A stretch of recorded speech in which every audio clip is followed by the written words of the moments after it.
नमस्कार। सच सनातन धर्म की जय हो। साथियों, इस देश में आज़ादी के बाद एक कहावत बहुत प्रसिद्ध हुई थी, अंग्रेज चले गए और अपनी औलादें छोड़ गए। साथियों, इस कहावत के बड़े गहरे मतलब थे।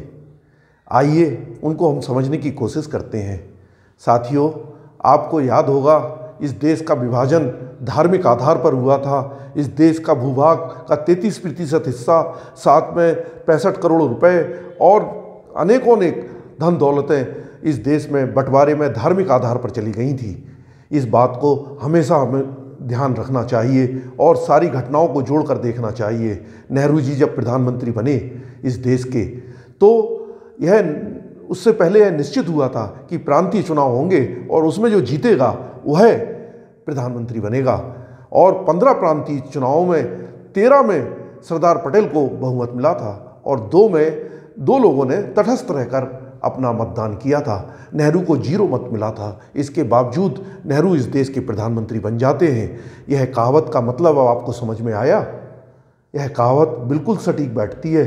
साथियों, इस देश के धार्मिक आधार पर विभाजन के बावजूद नेहरू ने सबसे पहले 1949 में प्रधानमंत्री रहते हुए उत्तर प्रदेश के सीएम गोविंद वल्लभ पंत को एक नोट निकालकर आदेश दिया था कि रामलला की मूर्तियां वहां से स्थानांतरित कर दी जाएं उनकी जगह से।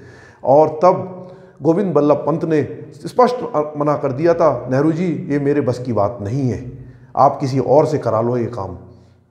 नेहरू जी के इरादे आप एक बहुत बड़ी घटना है इससे समझ सकते थे कि ये इनके इरादे क्या हैं। साथियों, 1950 में हिंदू कोड बिल लेकर नेहरू आए थे। धार्मिक आधार पर विभाजन के बावजूद इसका सरदार पटेल ने, लौह पुरुष ने बहुत गंभीरता से, बहुत तगड़े उससे विरोध किया था। उन्होंने कहा था मैं केंद्रीय मंत्रिमंडल से इस्तीफा दे दूंगा। तब नेहरू भयभीत हो गए थे क्योंकि उस टाइम सरदार पटेल बहुत ताकतवर थे, जनप्रिय थे, लोकप्रिय थे। नेहरू की उस समय लोकप्रियता लगभग शून्य हो चुकी थी। साथियों, मगर दुर्भाग्य ये रहा कि हमारे सबसे ताकतवर नेता सरदार पटेल की देहांत 1950 में हो जाता है और नेहरू फिर हिंदू विरोधी हिंदू कोड बिल लेकर आ जाते हैं। हिंदू विरोधी इरादों को नेहरू के समझा जा सकता है। साथियों, आपको याद होगा सरदार पटेल की मृत्यु के बाद नेहरू ने एक कैबिनेट नोट निकाल दिया था कि कोई मंत्री सरदार पटेल के अंत्येष्टि में शामिल नहीं होगा। यहाँ तक कि इस देश के प्रथम राष्ट्रपति राजेंद्र प्रसाद को भी उनकी अंत्येष्टि में शामिल होने से मना किया था। फिर भी डॉक्टर राजेंद्र प्रसाद सरदार पटेल की अंत्येष्टि में मुंबई में जाकर शामिल हुए थे और अपने श्रद्धा सुमन अर्पित किए थे। नेहरू की इस मानसिक दशा के बारे में आप समझ सकते हैं। साथियों, 11 मई 1950 की बात है। सोमनाथ मंदिर के उद्घाटन के लिए डॉक्टर राजेंद्र प्रसाद को बुलाया गया था। नेहरू ने मंदिर के उद्घाटन में जाने के लिए डॉक्टर साहब को मना कर दिया था। क्या कारण था? नेहरू हिंदुओं से इतना नफरत क्यों करते थे? तब राजेंद्र प्रसाद सोमनाथ गए गुजरात के और मंदिर का उद्घाटन भी किया और उन्होंने अपने भाषण में कहा सेकुलरिज्म का मतलब संस्कारों से दूर रहना नहीं है ना। उन्होंने लंबे चौड़े भाषण में नेहरू को बहुत सटीक जवाब दिया था। साथियों, आपको याद होगा इस देश के पूर्व प्रधानमंत्री थे श्री मोरारजी देसाई जी।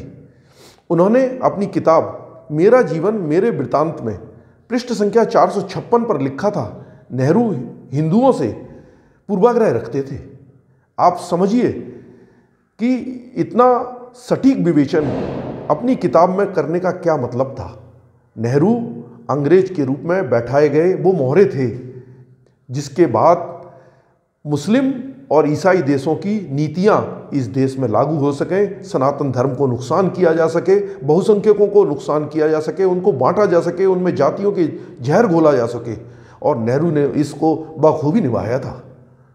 साथियों, इन सब चीज़ों की विवेचना से मालूम पड़ता है कि नेहरू ने जो संविधान के संशोधन 25, 28 और 30 किए थे, जिसमें धर्मांतरण का उन्होंने अलाउ कर दिया था। 28 में अल्पसंख्यकों को उनकी शिक्षा का अधिकार दे दिया था। आप सोचिए, धर्म के आधार पर विभाजन के बावजूद अल्पसंख्यकों को शुरू से ही कितना ताकतवर बनाया जा रहा था। नेहरू की सोच कितनी खतरनाक थी। साथियों, आपको ये तो याद होगा कि हमारे रामलला की जन्मभूमि का 75 साल बाद, आज़ादी के 75 साल लगे हमको, जब जाके वहाँ पर भव्य मंदिर जाके बन रहा है। इस पार्टी के लोगों ने, इस मानसिकता के लोगों ने, इन अंग्रेजी मानसिकता के लोगों ने रामलला को कितना कोर्ट में घसीटा, कितना हिंदू धर्म को अपमानित किया, बहुसंख्यकों को अपमानित किया। तब जाके 75 सालों के बाद एक न्याय हुआ और अब 22 जनवरी 2024 को एक भव्य उद्घाटन होने जा रहा है। तब इनकी मानसिक पीड़ा देखना इस परिवार की कितनी बुरी होगी। साथियों, आपको याद होगा, राम सेतु के लिए भी इस परिवार ने एफिडेविट लगा दिए थे कोर्ट में। ये कोर्ट में राम मंदिर के लिए भी अनेकों अनेक वकील खड़े कर देते थे और राम सेतु के लिए भी, और वहाँ पर जो थोरियम पाया जाता था उसको चीन को बेचने की कोशिश कर रहे थे। फिर सुप्रीम कोर्ट ने इस पर रोक लगा दी थी। साथियों, ये जो अंग्रेज़ों की सोच है, अंग्रेज चले गए औलाद छोड़ गए, ये कहावत कोई साधारण कहावत नहीं है। इसको हमेशा आप फिट करके देखिए। ये मुस्लिम देशों और ईसाई देशों से आने वाली टूल किटें और फंड के द्वारा चलती हैं। इन्होंने हिंदू ऐसा बयान दिए हैं, हिंदू मंदिरों में लड़कियां छेड़ने जाते हैं, हमें हिंदू और हिंदूवादियों को इस देश से निकालना है। ये बीफ खाने वालों के साथ फ़ोटो खिंचाते हैं और जब चुनाव आते हैं तो मंदिर में माथा पीटने जाते हैं।